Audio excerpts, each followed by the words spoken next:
Let's end this section by solving a couple problems that end up leading to quadratic equations. We've actually seen problems like both of these in previous units, so again, we're just applying that same problem-solving technique and then using our quadratic methods in order to solve.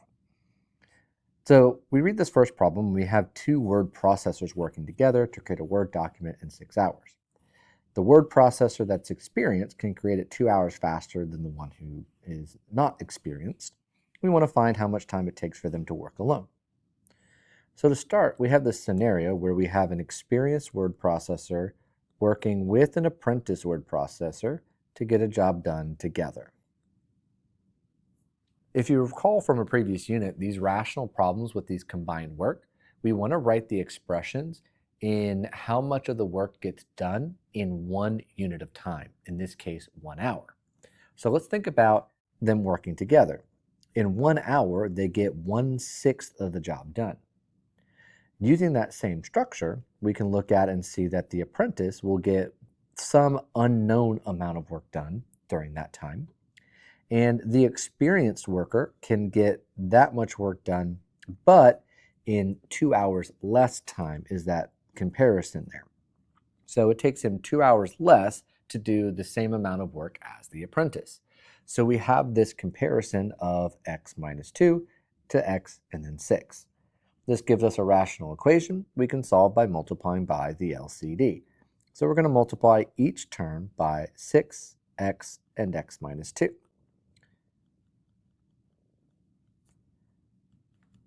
X minus 2 cancels in the first, x in the second, and 6 in the third, leaving us with 6x plus 6x minus 12 equals x squared minus 2x. So we'll rewrite the equation into our standard form. 0 equals x squared. I'm going to go ahead and subtract 12x, so we get minus 14x. And then I'm going to add 12 to both sides. There's our standard form. I can't factor this, so we're going to have to use quadratic formula in order to solve. X equals negative b plus and minus the square root of b squared minus 4ac over 2a. The value of b is negative 14, so we get a positive 14. B squared, so we're going to square negative 14. And then we are going to subtract 4 times 1 times 12, all of that over 2 times 1. So we have 14 plus or minus the square root of 196 minus 48 over 2, which then simplifies to the square root of 148 over 2. Now normally we would try to get an exact answer, but notice here it says round each time to 1 decimal place. So what we're going to do instead is we are going to evaluate these equations and get an estimated solution. So we have 14 plus the square root of 148 over 2 and 14 minus the square root of 148 over 2. So that's going to give us approximately 13.1 and 0.9. Now both of these are positive, which is fine for time, but let's consider what x represented. We solved for x, and x represented the time the apprentice took. If the experienced processor takes 2 hours less, we don't have enough time with the apprentice's work here at less than an hour, so that answer does not make sense given the context that we have. So that means that the apprentice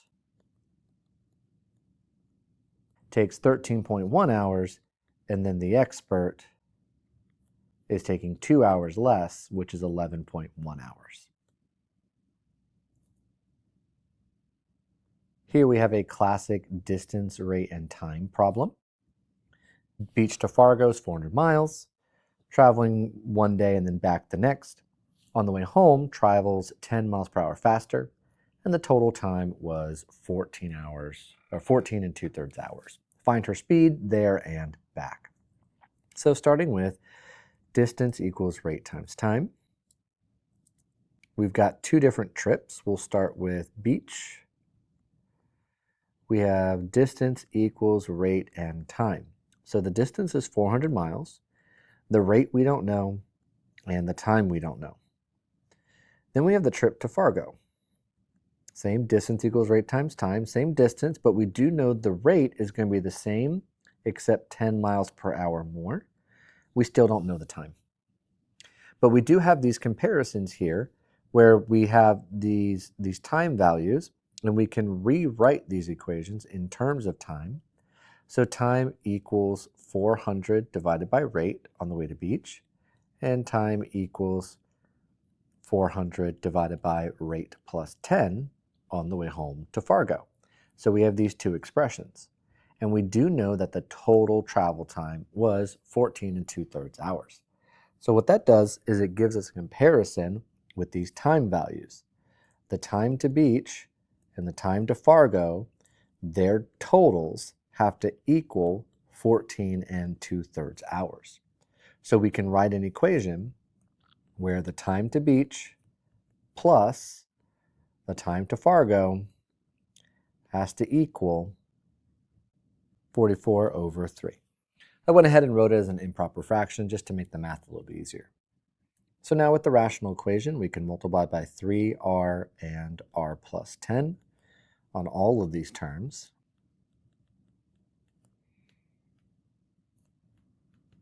Simplify. And then we'll go ahead and multiply these all out. So 3 times 4, 400 is 1200. And then distribute that with the r plus 10. So we're going to get 1200 r plus 12,000. Then we got cancellations here. We're going to get plus 1200 r equals 44r squared plus 440 r. Now we'll get this back into standard form. So we'll combine like terms.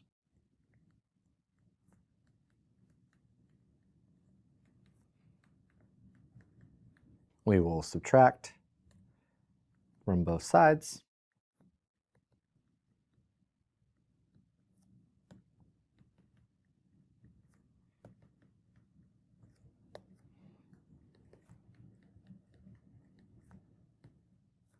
And even if this was factorable, I'm going to go ahead and use quadratic formula just because the numbers are so large. But to make my life a little bit easier, I'm going to factor out a common factor that I can see pretty quickly, which is 4.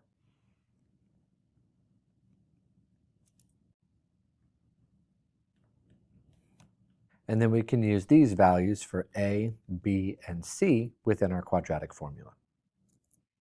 So x equals negative b plus or minus the square root of b squared minus 4ac